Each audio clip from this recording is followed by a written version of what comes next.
भगवान बुद्ध की वाणी धम्मपद की गाथा और कथा वर्ग नंबर 3 गाथा नंबर 4। आइए सुनते हैं। सुरक्षित चित्त सुखदायक है। किसी उत्कंठित भिक्षु की कथा। स्थान सातवस्थी। एक समय सातवत्थी में एक महाजन रहता था। भगवान बुद्ध के धम्मोपदेश सातवस्थी के चारों ओर गुंजायमान हो रहे थे। प्रत्येक प्राणी तथागत के अमृत वचनों का प्रचार प्रसार करने वाले भिक्षुओं के दर्शन और उनके प्रवचनों को सुनने को उद्यत रहता था। भिक्षुजन गृहस्थों को, आमजन को तथागत के मुक्ति मार्ग की देशना पूरे मनोवेग से देते थे एवं श्रद्धालु भी उसी मनोयोग से उसकी पालना करने में तत्पर रहते थे। एक बार उस श्रेष्ठी के पुत्र ने उसके घर भिक्षाटन हेतु आने वाले भिक्षु से जिज्ञासा की, पूज्य भंते, इस जीवन के घोर पापों से मुक्ति के लिए उसे क्या करना चाहिए ताकि वह मुक्त हो जाए, किसी बंधन में आबद्ध नहीं रहे। उस भिक्षु ने उस श्रेष्ठी पुत्र को कहा, हे माणवक, तुम अपनी संपत्ति के 3 हिस्से कर लो और उसमें से एक हिस्से से तुम अपना व्यापार करो, एक भाग से तुम अपने परिवार का पालन पोषण करो और एक अंश संपत्ति को दान धर्म में लगाओ। उस श्रेष्ठी पुत्र ने भिक्षु के कहे अनुसार अपनी संपत्ति का विभाजन कर लिया। फिर भी उसका चित्त माना नहीं कि क्या ऐसा करने पर वह मुक्त हो ही जाएगा। उसने संपत्ति के विभाजन के बाद फिर भिक्षु से पूछा कि उसके आगे अब वह और क्या करे। भिक्षु ने उसे पुनः कहा, हे माणवक, सबके पहले उसे त्रिरत्न की शरण ग्रहण करनी चाहिए और 5 शिक्षा पदों की पालना करनी चाहिए।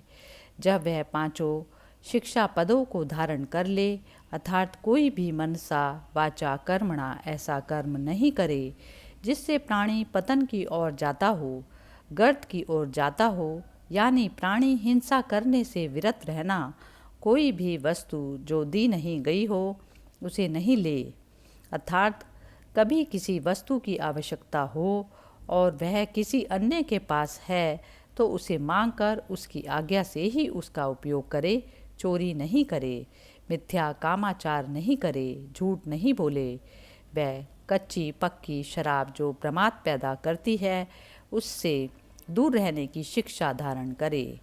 इसके बाद 10 शिक्षा पदों को धारण करे, फिर 30 शिक्षा पदों को धारण करे और बुद्ध धर्म का मार्ग का वर्ण करे।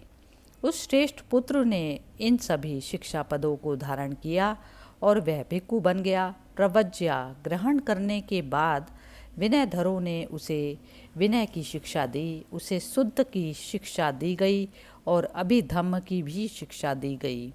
इन सब शिक्षाओं को ग्रहण करते हुए उसके मन में चित्त में यह विचार कचोटने लगा कि ये भारी भरकम शिक्षाएं बेहद बोझिल हैं। शासन की शिक्षाएं बहुत कठोर हैं और विविध प्रकार की हैं। इसमें एक भिक्षु अपने शरीर को खुजलाने तक में स्वतंत्र नहीं है। ये तो बड़ी कठिन है। इस प्रकार उसने मन में विचार किया कि वह वापस गृहस्थी बसा लेगा और संसारिक जीवन व्यतीत करेगा। इस प्रकार उसके मन में विभिन्न तरह की शंकाएं और संदेह पनपने लगे। मन में रोष व असंतोष भी पलने लगा। अपनी ऐसी मनोदशा की बदौलत वह दुखी रहने लगा। वह अपने कर्तव्यों के निर्वहन में भी कोताही बरतने लगा। धीरे धीरे वह कमज़ोर और दुर्बल हो गया। भगवान तथागत को जब उसकी जानकारी मिली, उन्होंने चित्त के धर्मों का परिचय किया और उस भिक्षु को संदर्भित करते हुए बोले, नियंत्रण करो, अपने मन पर, चित्त पर नियंत्रण करो। अगर तुमने अपने चित्त पर नियंत्रण कर लिया तो तुम्हें और किसी को नियंत्रित करने की जरूरत नहीं होगी। यह चित्त चंचल है, धूर्त है, शीघ्रता से ही हम इसे जान नहीं सकते, पहचान नहीं सकते। अपने चित्त की रक्षा करो। अच्छी तरह से रक्षा किया हुआ चित्त सुखकारी होता है। यदि तुम एक की रक्षा कर सकोगे तो और की रक्षा करने की जरूरत नहीं है। तू केवल एक चित्त मात्र की रक्षा कर। यह चित्त ऐसा है कि इसे समझना आसान नहीं है। यह अत्यंत चालाक है। यह जहाँ चाहे झट चला जाता है। ऐसे चित्त की बुद्धिमान पुरुष रक्षा करे। सुरक्षित चित्त सुखदायक होता है। तथागत ने ऐसा कहते हुए गाथा कही, सुदस्य सुनिपुणम यथ काम निपातिनम चित्तम रख एथ मेधावी चित्तम गुत्तम सुखावहम।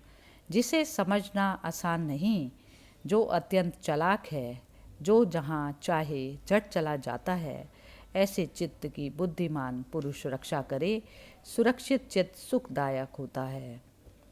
सुदहसम सुर्द अर्थात मुश्किल से ही देखा जा सकने वाला, गुत्तम रक्षित।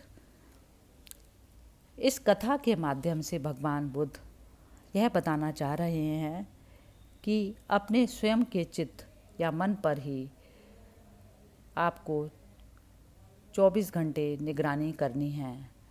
जब आपका चित्त और मन आपके कंट्रोल के अंदर आ जाता है, वही बुद्ध की साधना का मार्ग है।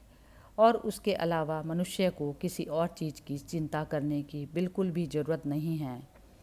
चित्त ही उसे चारों तरफ दौड़ाता है। अपने ही चित्त की चालाकियों को देखना और उससे चित्त के कंट्रोल में स्वयं का ना रहना, बल्कि चित्त आपके कंट्रोल में रहे, यही बुद्ध की साधना का मार्ग है। हरि ओम तत्सत।